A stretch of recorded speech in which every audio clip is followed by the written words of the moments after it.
Olá, tudo bem? Seja muito bem-vindo ao meu canal. Estamos estudando História Geral e dentro da História Geral, em particular, estamos estudando sobre a história da Idade Média ou História Medieval.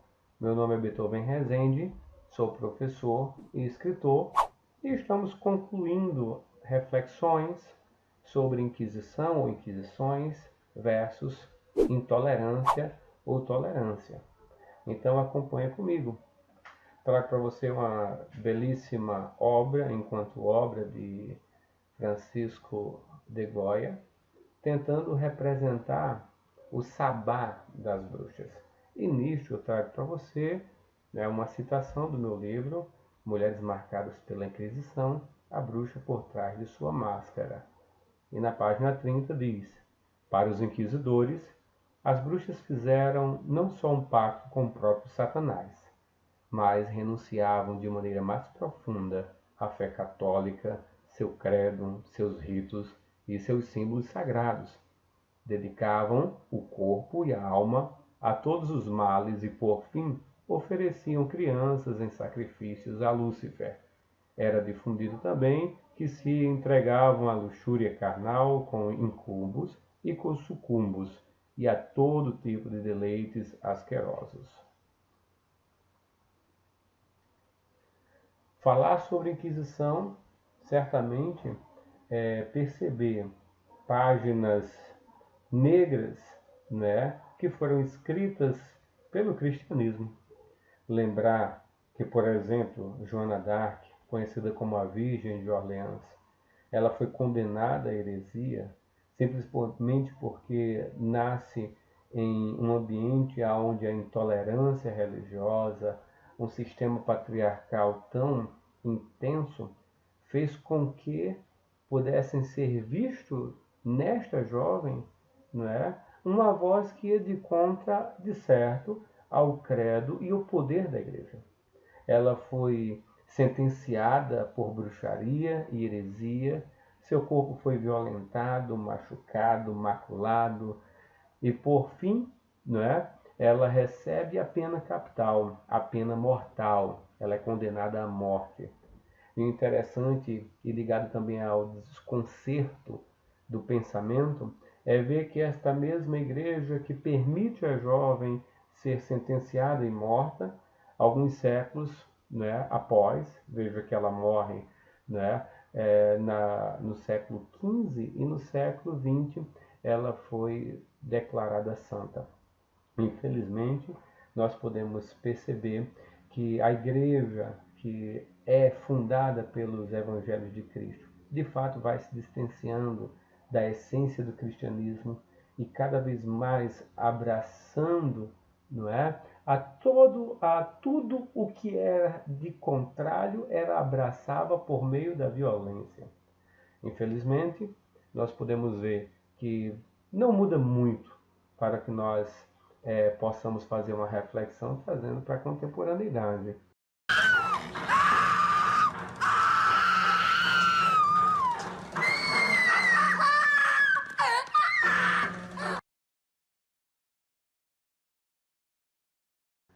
Ora, falar deste período negro, falar deste período de intolerância, falar deste período em que monges dominicanos escreveram, inclusive, um livro, né, que tratava, né, de uma forma mais simples, vista como a Bíblia do caçador de bruxas.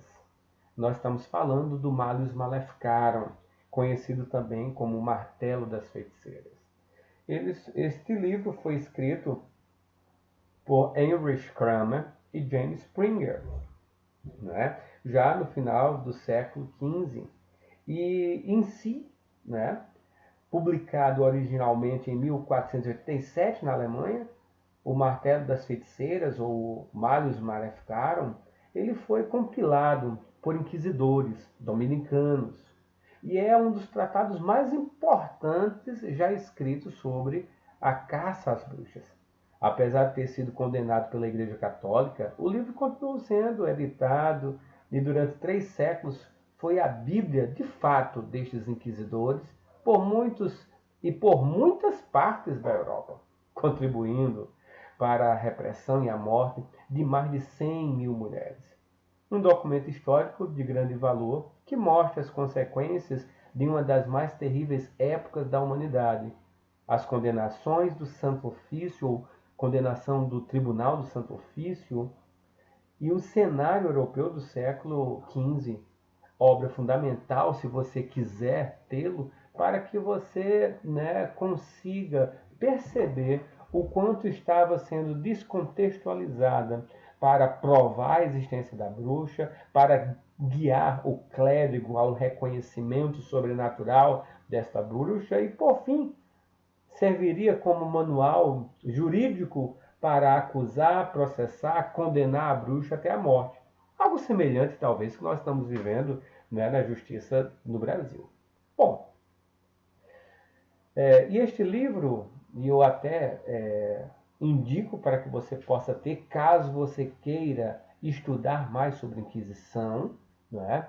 Notem que a professora, Rose, ela fala, no mundo teocrático, a transgressão à fé era mais a transgressão política, mais ainda a transgressão sexual que graçava entre as massas populares. Assim, os inquisidores tiveram a sabedoria de ligar a transgressão sexual à transgressão da fé e punir as mulheres por tudo isso. No meu livro, eu trago mais uma citação, na tentativa de definir, o que foi o martelo das feiticeiras. Então, eu posso dizer que para o inquisidor, o Malleus Maleficarum, não era apenas um guia ou um manual inquisitorial, e sim a sua própria Bíblia. Foi escrito em latim no século XV pelos teólogos de ordem monástica dominicana, como falei, Cranmer e Springer. Ora, segundo Laura de Souza de Mello, ela escreve um livro belíssimo que fala sobre a feiticeira na Europa moderna. E na página 28 ela diz o seguinte: a primeira parte do Malleus afirma que se deve acreditar na ação das maléficas e na sua colaboração com o demônio, o único a poder realizar malefícios. Sustenta que existem demônios incubos e sucumbos, hierarquizados, possíveis genitores de indivíduos bruxos. Arrola as atribuições das maléficas, impedir a procriação e o alto carnal, transformar pessoas em animais, danificar colheitas e plantações. A segunda parte do Malleus é a mais uma narrativa, discorrendo sobre os limites dos poderes das bruxas e sobre o modo de combatê-las e aniquilar. A terceira parte trata do procedimento, e eram o que mais de perto interessava aos autores, inquisidores dominicanos, investidos pelo Papa da tarefa de extirpar a heresia. Espero que você esteja gostando destas nossas aulas. Se você ainda não é inscrito no nosso canal, se inscreva. Se é a primeira vez que você está nele e está assistindo essa aula, lhe convido a acessar aulas anteriores. E para quem gosta e quem irá seguir esta reflexão do mundo o mundo medieval, em breve eu estarei trazendo algumas videoaulas falando exclusivamente sobre a Inquisição. Muito bem, eu trago mais uma citação do meu livro, onde eu procuro mostrar que a tortura era utilizado para que estes clérigos da verdade, esses arautos da fé, pudessem extrair daquelas que estavam sendo inquiridas. É interessante que em vários momentos elas tinham que estar despidas. Bastavam 2 testemunhos para provar a existência do rumor, ainda que divergentes, e poder-se-ia proceder, havendo que acrescentar que a existência da difamação, ou seja, muitas delas eram denúncias anônimas, mas os possíveis indícios colhidos em sessões de interrogatório eram suficientes para que o processo fosse submetido à tortura. E por tortura eu lhe pergunto, você diria ou não que participava desta ritualística neste período histórico que nós estamos abordando neste momento? Ora, A Inquisição em Seu Mundo, de Bernardino Gonzaga, ele mostra, não é, em uma sessão a utilização da tortura para que pudesse extrair a verdade. E aí você está vendo, inclusive, uma imagem aonde era retirado uma parte do seio da mama feminina. Os castigos físicos foram variadíssimos, dependendo da imaginação dos que aplicavam. Muitos se utilizaram por toda parte. Os açoites e as mutilações, arrancavam-se os dentes ou os olhos do condenado, cegavam-no com ferro incandescente, cortavam-se os pés ou pernas, mãos ou braços, esmagavam-se membros, ou então a pena podia consistir na amputação das orelhas, do nariz, da língua ou dos lábios superiores e inferiores. Já pensou que mundo atroz? Ora, na sequência, e ainda refletindo um pouco sobre a Inquisição, nós podemos perceber que na França a pena capital era imposta, né, de 5 maneiras: esquartejamento, fogo, roda. Aqui nós temos um exemplo da utilização da roda, forca e, por fim, a decapitação. Na Espanha, teve um largo emprego o garrote. A notícia também de casos em diferentes países em que o sentenciado era exposto a animais bravios para que se o trucidassem ou devorassem, tal como havia sido feito nos circos romanos com os mártires dos primeiros tempos da igreja. Chamo-lhe a atenção, né, que a tortura foi sendo intensificada não apenas na França, na Espanha, no próprio, né, Portugal, ali na Península Ibérica, a Inquisição Romana, mas em quase toda a sua totalidade, onde ela acessava. E aí eu trago para vocês alguns instrumentos de tortura, bem verdade que não irei comentá-los, mas que no final desta aula traremos algumas questões, né, para o Enem. O pêndulo trazia uma dor inimaginável, aonde ao soltar a alavanca, não é, apenas um pouco e tornando-a segurá-la, iria deslocar os ombros dessa jovem. Note que ainda está sobre um peso puxando-a, não é, ao chão. Temos aqui um esmaga-cabeça, aqui um esmaga-joelho, tudo isso para extrair a verdade. Lógico, a verdade que ele queria ouvir. Um esmaga-polegar. Aqui duas cadeiras, uma cadeira inquisitória. Eu chamo a atenção que ela, além de ser totalmente pontiaguda, né, e as carnes, né, certamente iriam ser feridas por ela, mas na parte de baixo havia um espaço onde eu colocaria, né, brasas, e o calor seria irradiado pelas partes de metal, aonde iria trazer mais dor para aquele que estava sendo, né, afligido. Aqui eu posso lhe trazer também, que é o balcão de estiramento. Além de haver um deslocamento dos membros, ainda existia uma parte central que iria, né, ferir o abdômen, né, enrolando em si, inclusive, as suas vísceras. Por fim, trago mais uma imagem do berço de Judas. Poderia ser usado de duas formas. Notem que este desejo de vê-lo ou vê-la nu é presente, né? Então a misoginia é muito forte. Então o que eu quero chamar a atenção é que você poderia simplesmente soltar de uma vez ou aos poucos. E aqui você ainda vê outros, né, digamos, dispositivos de imprimir a dor. E por fim, o pecado, né, que seria extirpado por meio do fogo, o fogo que consumiria aquele pecado, que era a fogueira. Por fim, eu trago para vocês o exemplo do Malleus Maleficarum.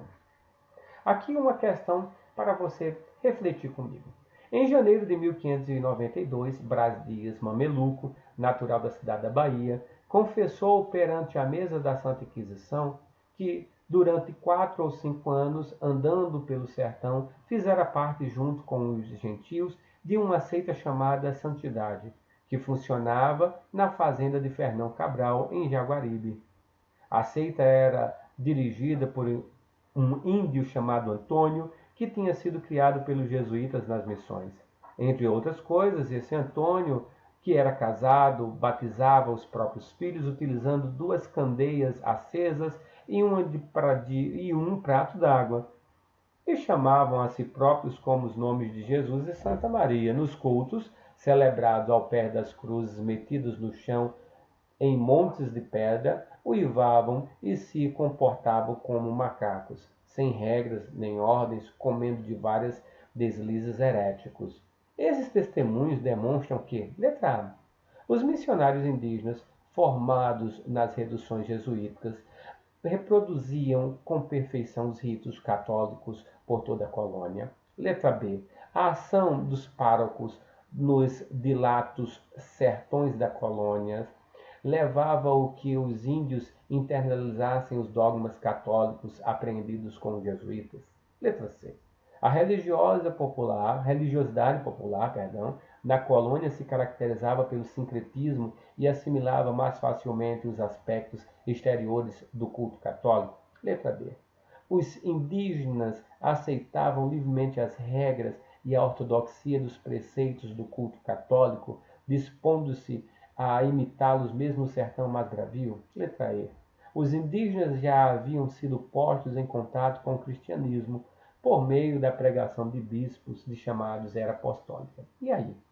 Qual é a questão que você julga correta?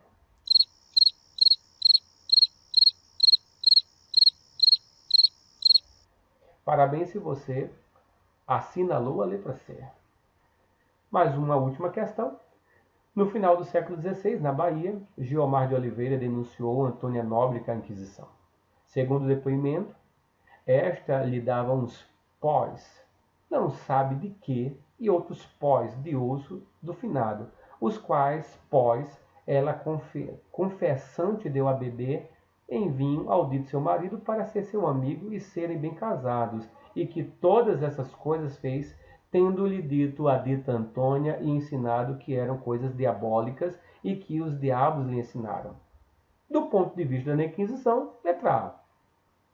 O problema dos métodos citados no trecho residia na dissimulação que acabava por enganar o enfeitiçado? Letra B. O diabo era um concorrente poderoso da autoridade da igreja e somente a justiça do fogo poderia eliminá-lo. Letra C.